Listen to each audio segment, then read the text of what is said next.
A man whose unique view of life has greatly influenced modern art. It all depends on how inspired I feel. Oh, I try to do big, simple designs. The more I look at it, the more I like it. I don't set out to be controversial. I do what I want to do. What's up, everybody? This is I See What You're Saying podcast, back from a one-year hiatus, and I'm really excited today to bring to you creative director, muralist, graphic designer, Dave Weidetz, Mr. DVICE. What up, Ricardo? Good to see you, man. It's been a minute. I think it's been like 15, I want to say 15 years. Maybe, I don't know. Yeah, I still was basically dressing like a transsexual at that time. But so anyway, tell us where you're from in the world. Well, first of all, thanks for having me on, bud. Appreciate it. It's good to see you, and stoked you're doing well. I grew up in San Diego. I've always just kind of been into being creative with things. Done music and done art and did graffiti when I was a kid, and then ended up going to the Art Institute, studying marketing and advertising, graphic design. And which art institute? Like it was like an Art Institute of America, like the chain kind of thing? Yeah. Where's that situated in? I was in San Diego, the one that I did. They used to have them all over the country. I think that they've gotten into some trouble with like embezzlement or something. It was a private school that had branches kind of all over the country. Yeah, I mean, when I went there, it was a cool program and learned something from it, I guess.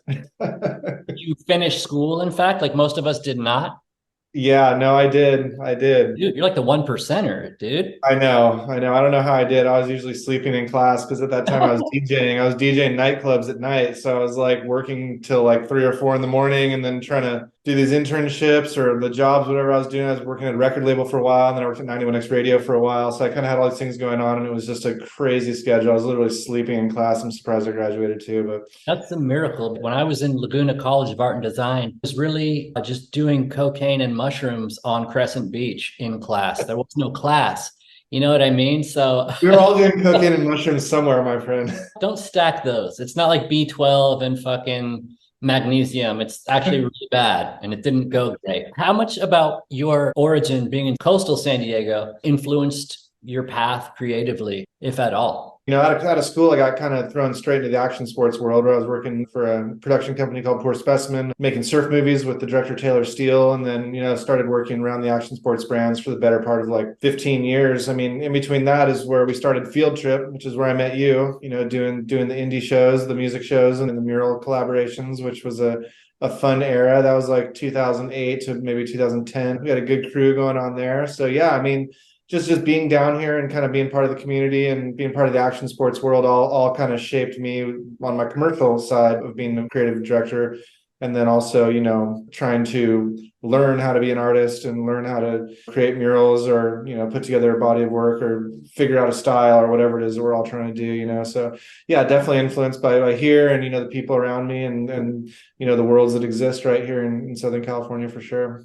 So getting involved is a big part of it, because like I do this thing where I'm totally isolated in my little chamber of magic. I don't really do a lot in the world. And that's kind of been the thing I'm discovering at like 40 years old now is like, it'd be chill if I did more than one mural or like one brand collab or one, so it's been, my journey has been like, it's time to maybe like start getting in the mix, because when we did Field Trip, dude, that was me like being like, I'm the only painter that matters on earth, but like knowing I was full of shit, but also being recognized by the super fun crew. Me and Eric Wixon did a show, and we were talking about, you're going to pay us to fucking just get drunk and like dance with fat chicks and stuff, which is what ended up happening. I was talking about how we got my grandmother drunk on bottle service at 4th and B. I had this idea, like it'd be so cool to get like the 2008 group back together and call it Old Man Field Trip, and just do getting back the band together for like one fucking like blowout show. But I don't even know like where that would happen. Yeah, we can make it happen somewhere for sure. I think that'd be fun, man. I mean, I still talk to all the boys. I mean, a Field Trip was a great time. I mean, it was something we built a crew around, and we did a lot of cool shows, did some pretty big ones, and it was fun while it lasted. I wish that we kind of knew more about business during that time and how to figure out how to scale it, but I had a great time working with Brett Fisher and Stevie Dreher and yourself and all the artists and all the bands and the DJs that were part of that crew and era that we had, doing the shows around San Diego and LA and stuff. And I felt like that was like, I've fucking arrived, you guys. And my family, when they came to the 4th and B show for Mastercraft, he's fucking famous now, dude. And I just remember being like, I just didn't kind of know even how to handle it, really. I hadn't broken through in a style for another 15 years, and I'm only just now realizing, oh shit, I'm like finally starting my thing now at like I feel the same way for sure. Yeah, like you're the shit when you're fucking 25 or whatever, and you're drunk as fuck on New Year's at the Prado. That was a wacky time. I did end up spanking the planks with a really fat girl that night. I ended up having to clean off paint off of their very sacred ground, because that place is like a national monument or something, and historical landmark, that whole building, the Prado there in Balboa Park. Yeah, and we got so loose. We painted, there was probably about 10 artists there painting 3 walls, and it was a New Year's party, right? So everybody's dressed up, and it was just wild, and somehow paint got spilled all over the Prado's floor. We had to go in there literally the day after, like so crispy, having to scrape paint off the ground, like, oh man. But it was a fucking Costco of whiskey, and it was behind one of the walls, and I just kept hugging whiskey. And I remember I got kicked out by security, which is not something that didn't happen frequently to me. That happened a lot in my day. I somehow walked back in through just the other entrance, and I was like, Dave, they're fucking with me. Just being a complete like Bert Kreischer about my life at that point. It's all right. None of us had a clue, so it's all good. Totally unwarranted. Yeah, I was a diva with no like cause. But I wanted to tell you, doing those field trip shows was how I started to go big, and what led to the floating head project I'm doing now, because I did not know how to really draw. And so I would like do the Kate Moss thing where I blew it up at Kinko's, or what's called FedEx Office. I would just paint over wheat paste. Right. And that led to this like thing where I was trying to imitate El Mac. I was trying to basically do El Mac, but with stencil and stuff. And I would never have done that, or maybe I would have done it at some point, but I arrived at that because I was invited by Brett to do that first field trip show at like the Red Eye Tavern or something in the Gaslamp. That was like a magic time for like whatever 2 years we were doing that. Tell me, what do you hate the most about being an artist? Oh man, probably the humbling experience of always trying to strive for perfection on stuff, but never, ever getting there. Like you said, after making art for the better part of 12 or 15 years, I barely feel like I've started to define a style that's mine, and that I have a process that I'm consistent with. And, there was a lot of humbling experiences getting from there to here, which is still humbling every day. But I suppose that's the hardest part, is just trying to like, not compare myself to all the other incredible artists in the world that are just so far light years beyond shit I can't even contemplate. And like, like trying to find something that's mine and keeping it moving forward without failing too many times in a row. You're still pretty largely independent. I mean, in other words, you're it's not freelance, because you're represented by some brands, and this is like relationships that have gone on long term. Like you were the creative director for Dragon at one time, which is a sort of a surf brand. Yeah. And I always thought it was like, well, he's like, I don't know how he does it, because I'm like still like autistic as far as like, I don't still know how I'm alive, honestly. Like I'm 100% independent, and it's just now occurring to me like, oh, I might need to get a job as like the handyman at the La Jolla Museum. And then I almost got hired, and I had to turn them down because like it wasn't going to be enough money. That's a delicate balance. And, I was lucky to have a career in commercial art that kind of supported my habits of trying to be a real artist versus a commercial art director, creative director. Worked for Reef for a while and Lost Clothing for a while. I did a bunch of stuff, and I mean, I freelanced kind of all over that world. But yeah, I did do some full-time jobs, so I was kind of had roots with money coming in, if that's the play, you know what I mean? Because I definitely couldn't have survived on making paintings and making murals. I mean, I still can't, you know what I mean? But at least now I have people that enjoy, I guess, looking at the stuff that I make enough to ask me to do projects for them and do some collaborations and do some commissions and, you know, murals and pieces. Yeah, I've got stuff coming in, you know, the last like 3 or 4 years pretty consistently. So, you know, making progress, which is good, but it did take a long while. And I still feel like there's an extremely long way to go. You know what I mean? Do you feel like you've made it this far on like self-belief alone, the fumes of your own self-belief as you're like running out of gas on the 5, screaming because the AC is out, or like whatever the situation. Hey, that was me today, actually, that exact incident, or yesterday. Don't get on the 5. Here's the lesson for coastal 101ers, because I was born in Oceanside. I'm from like PB, which sucks. And I never even knew about life in North County until I started driving to my dentist from LA, because I lived in Smell Gay for fucking 11 years to like make it. And then I was like, well, my dentist is in Del Mar, and I just kept driving, and I hate the fucking 5 because my brain gets hot on that drive. I like literally almost punched my windshield out. And so I would just get off right after Camp Pendleton. And then I discovered like, oh yeah, I'm from here. Why didn't I live here for fucking 20 years? So I lived there when the pandy hit. And now I want to come back because I want to live on Neptune, the street, not the planet. Neptune's a good zone. Miami fucking is real nice. I like it a lot. It's just a fucking weird, hot. The ocean is hot like onion soup. Yeah, no, I've actually spent a fair bit of time in Miami the last like 2 years for a brand that I work with now. What's that brand?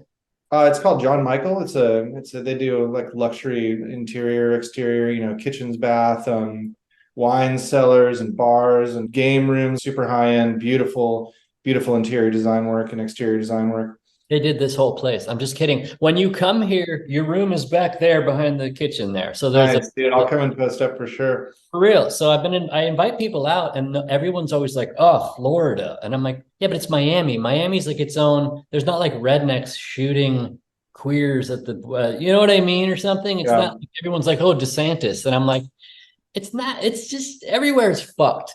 You just have to come place, then it's cool when you get, you know what I mean? So tell me about your strength in this journey. It's like you are like, yes, I'm jamming in this direction.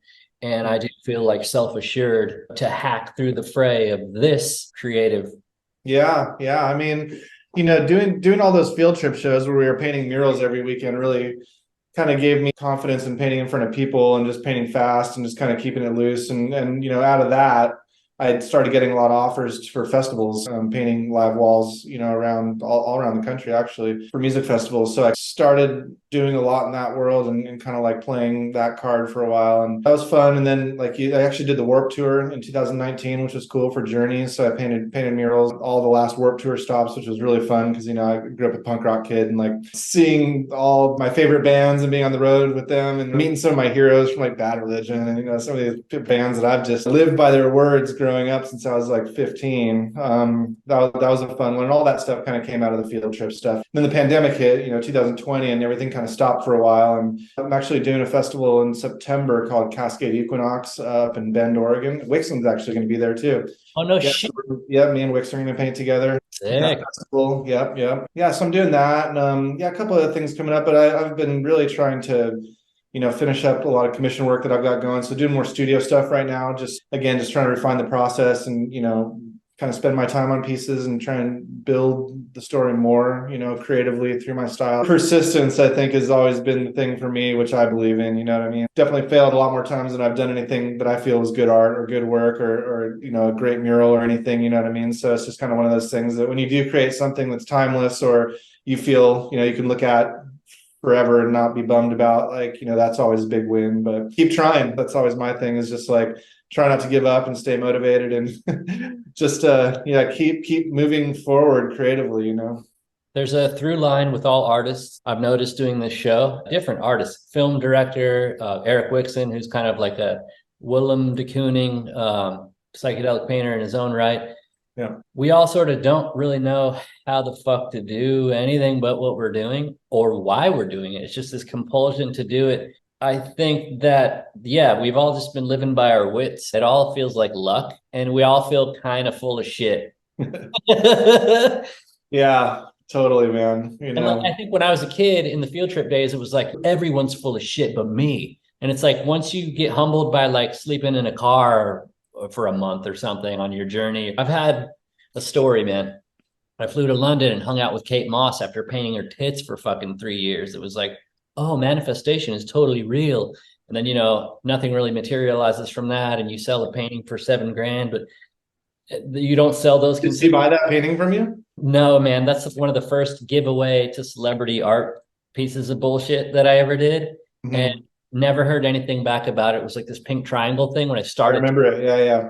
You remember the pink? Yeah, I started to put neon into work because I wanted to do this like, kind of Barnett Newman, Mark Rothko thing. But I'm like a pop guy who makes T-shirts and shit. That's how I started, was making my own Velvet Underground shirts because I couldn't find them at the river in PB. Love Velvet Underground. I've been listening. I'm on a big Velvet kick lately for some reason. Speaking of which, this is off topic, but you've been fucking playing guitar. It's really cool to see the things you've been recording. It's really impressive, actually. I had no idea you're that musical, man. It's really cool. I just, you know, I was so poor last year that I was gifted this apartment to live in and like counting, and I had no money for peanut butter. So I just fucking would like get a bag of rice, and all I had was my laptop and the equipment that I bought to podcast with. That's what I could afford to do was music. And so I've recorded like 17 fucking songs. So now I know how to like lasagna the layers of like the groove. Dude, that's amazing, man. Yeah, I picked up a little Telecaster during COVID just because I had some time, and I've always wanted to kind of pick it up and play it. Now I'm just fucking addicted, man. Like I play just every day, and you know, I've been trying not to suck more than the day before, but I'm getting somewhere, man. It's really fun, man. I've been doing some loops and some recording and been jamming with a couple people just for fun, you know. I want to hear it. Send me that stuff. As embarrassing as it feels, just send me. I will. I've been playing a lot of blues rock shit, man. Yeah, a lot of kind of Black Keys vibe stuff.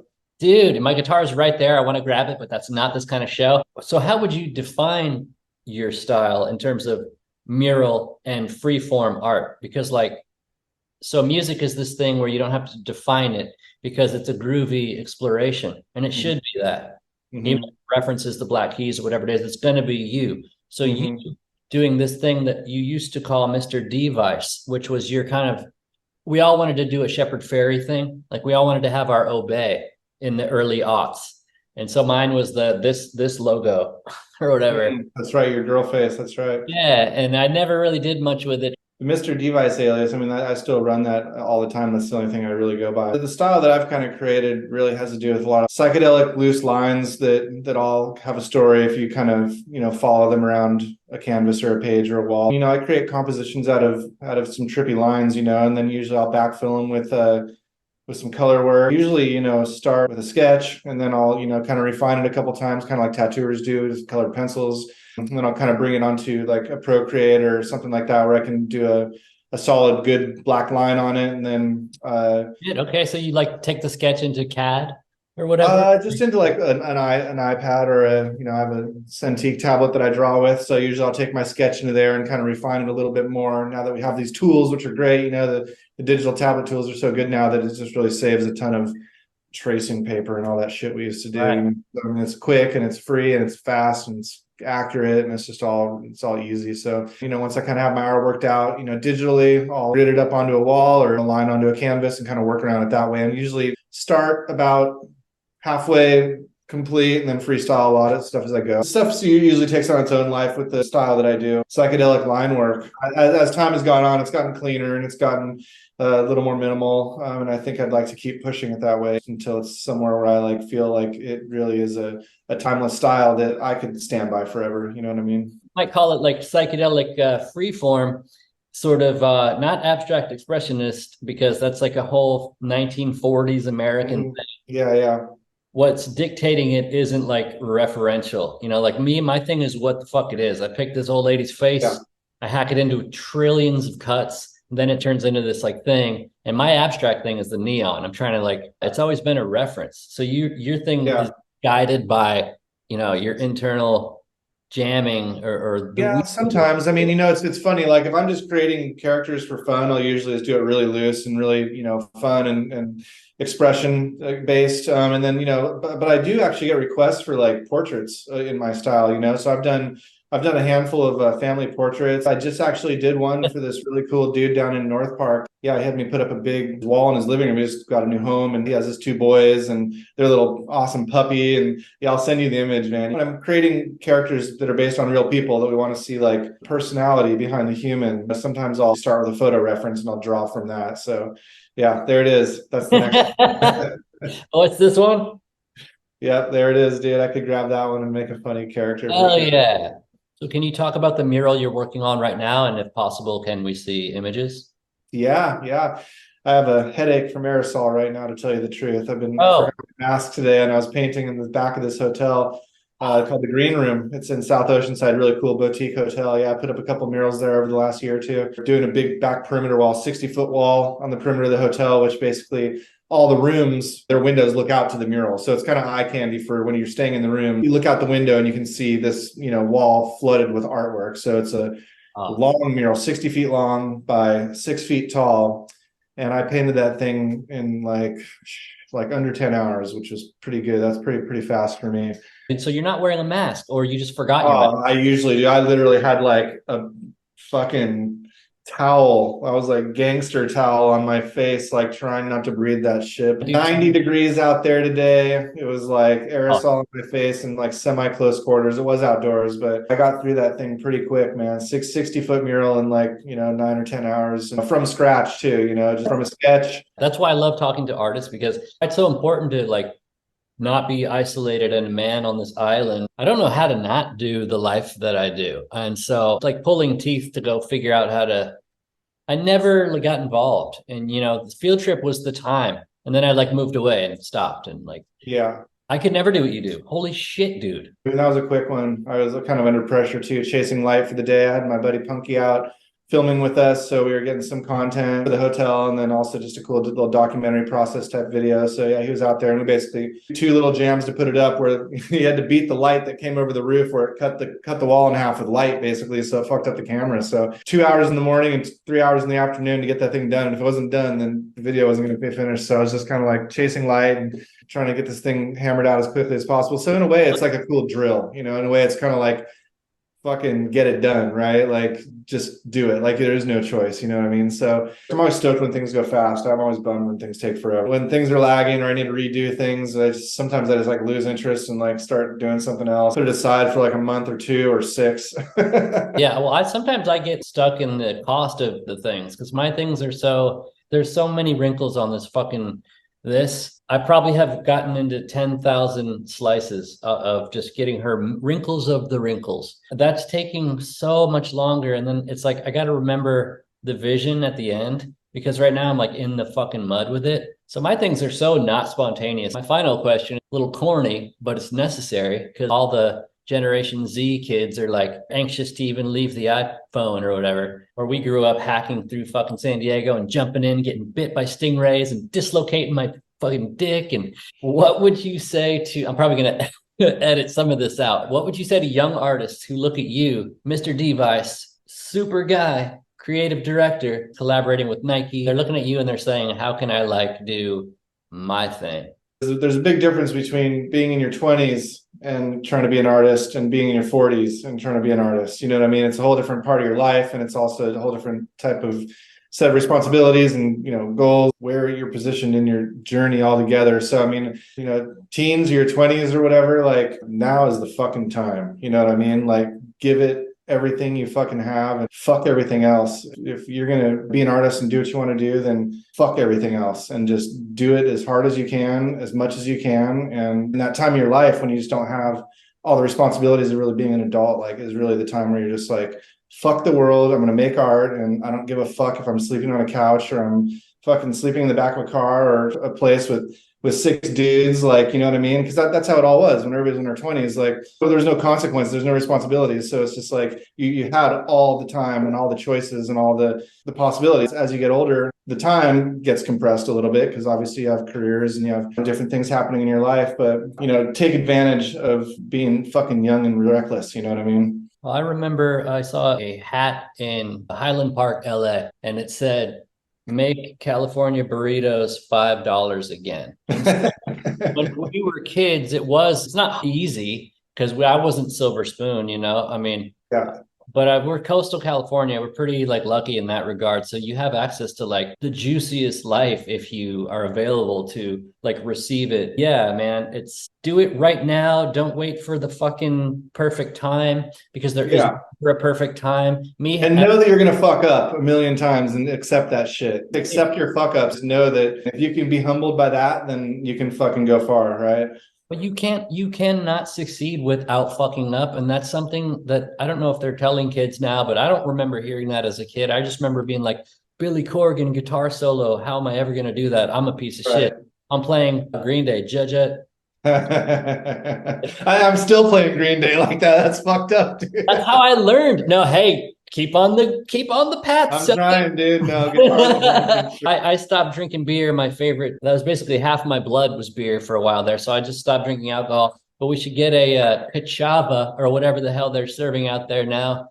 And you're no booze these days? I just had to because I just couldn't metabolize it without like paralyzing anxiety. Weird. A lot of people stop drinking, man. It's good. It's actually a really good thing for you. A lot of people I know have stopped drinking or gone California sober, right? Like yeah. California sober. I only smoke weed and DMT and mushrooms and acid and things like that. But no fucking booze, no fucking cigarettes. Like 2 years after or 4 years after four.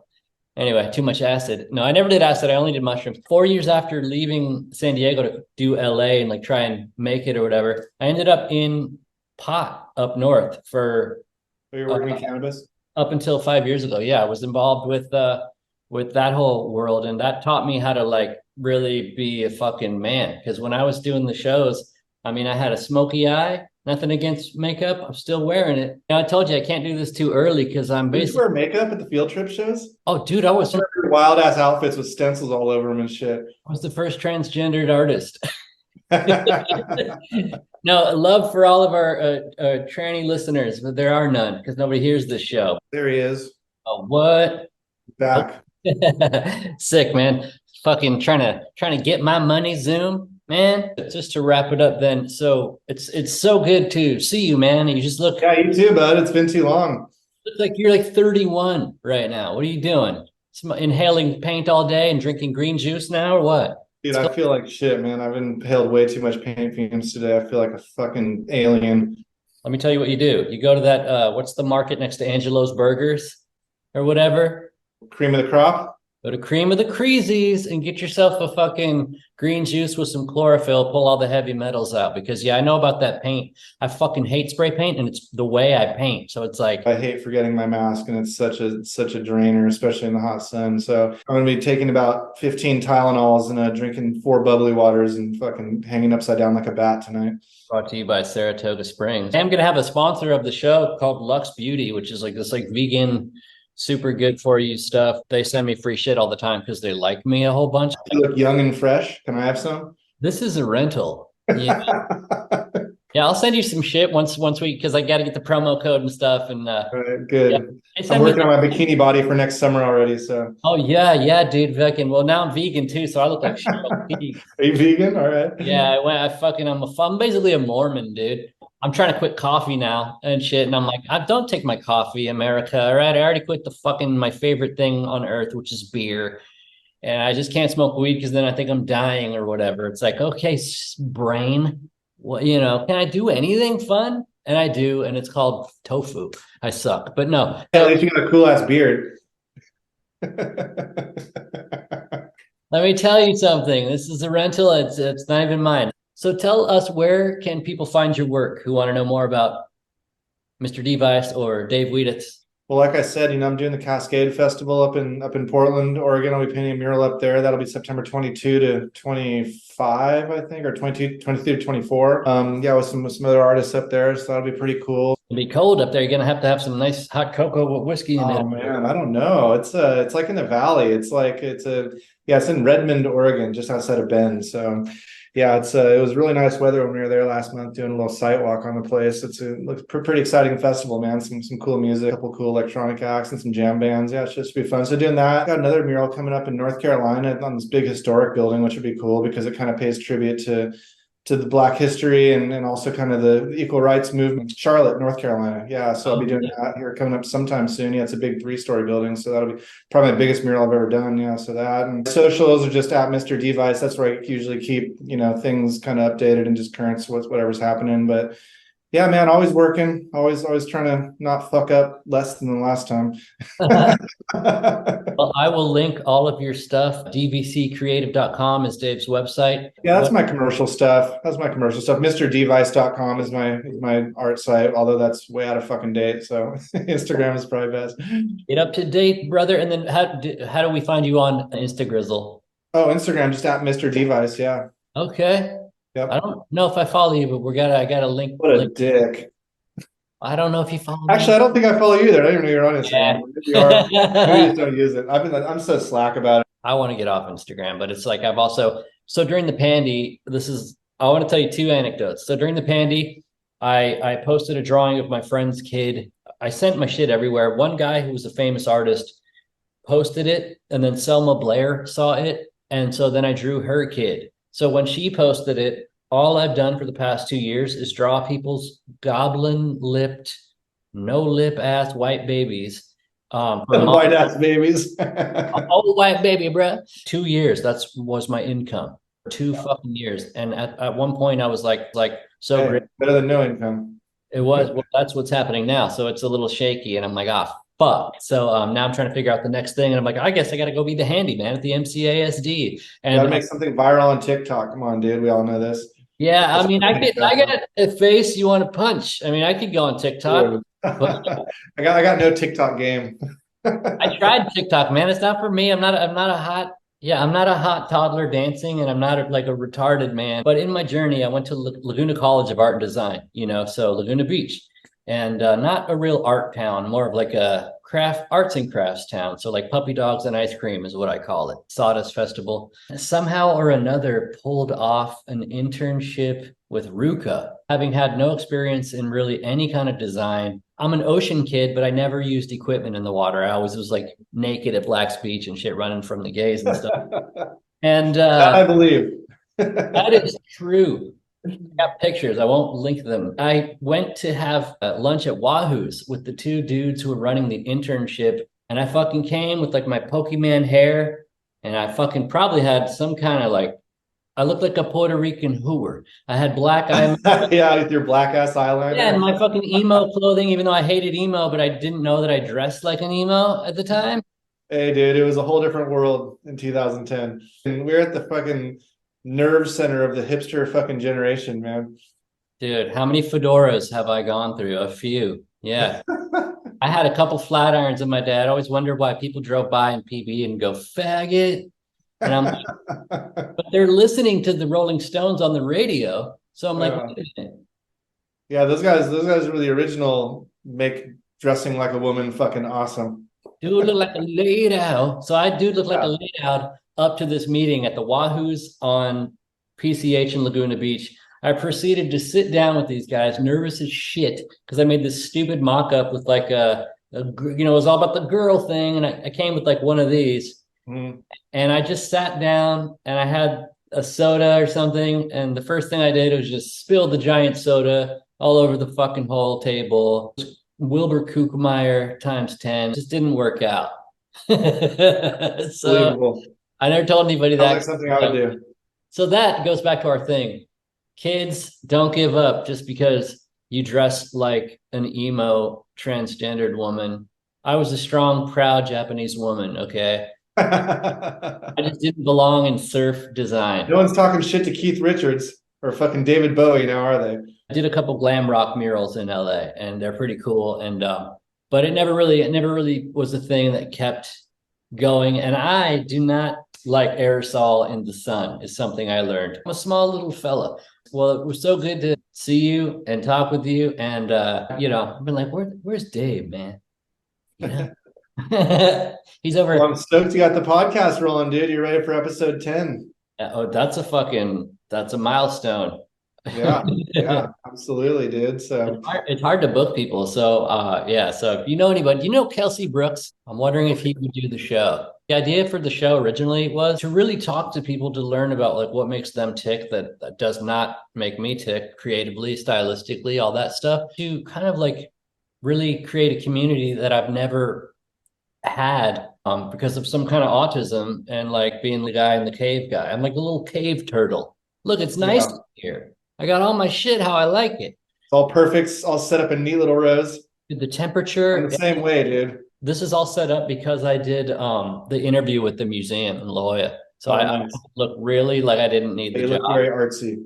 It's yeah, just don't say fartsy because that's why I don't talk to my family anymore. I'm like, it's not farting. I wanted to link to like big blue check markers to like grow my Instagram presence and also grow theirs and grow it. Like I want to just create like I'm sure it's also sick just to like, talk to other artists about their process and hear some stories and just think about, the highs and lows and the journey and the road and the ups and downs and all. It's probably just cool perspective, to just hear and rap about anyway. So it's a cool platform that you're doing. And yeah, it's a rad thing, man. I'm stoked you asked me to be on. Thank you. Appreciate it. Now here's the last thing I'll ask you is follow me on the gram. Yeah. What are you? I don't even know what I am anymore. No, it's artist Richard Arthur. I'll just follow you, but you have to just Follow me, dude, and then I can find you. Sick. Okay, well, yeah. All right, man. Dave Weidetz. Instagram forever. Satan. Satan. No, don't hail Satan unless that's your thing. Freedom for all. I love Satan. No, you don't, man. Maybe you do. Wait, here's the thing. Oh, wait, so last thing. It's always one last thing. One last thing. Yeah. Old man field trip. I do the reunion, dude. We'll get the boys back together, boys and girls. I remember when Super Fucker, who I just loved, he was so weird at House of Blues, and he put his thing right on top of my main fucking thing. Because I used to always want to hold center court with my thing, and you guys let me. I did the Rosario Dawson like a few times, and with the rays coming off it, and the Satan eyes and everything. And fucking this dickhole shows up with some wheat paste, and he covers half of everybody's shit. So I remember I fucking dressed like a Japanese, proud, strong Japanese woman. I took him behind the wall and I was like, bro, you can't cover my thing. This is like why I'm here. And like, I had no shame about being like, you can't cover my fucking thing. So then I covered his thing. But I loved his t-shirts and I wore them for fucking years. Yeah. And I don't know if Super Fucker's even like alive. We'll get the crew back together sometime, man. When you're back in San Diego, let me know when you're back in town, my man. I'm going to come back in probably like a year. All right, dude, hydrate. I'm going to try. And then I'm going to get passed out face first in like 4 seconds. Get a $17 burrito and a $58 green juice. All right, dude. Love you, man. Right on, Richard Arthur. Later. See you, brother. Have a good night.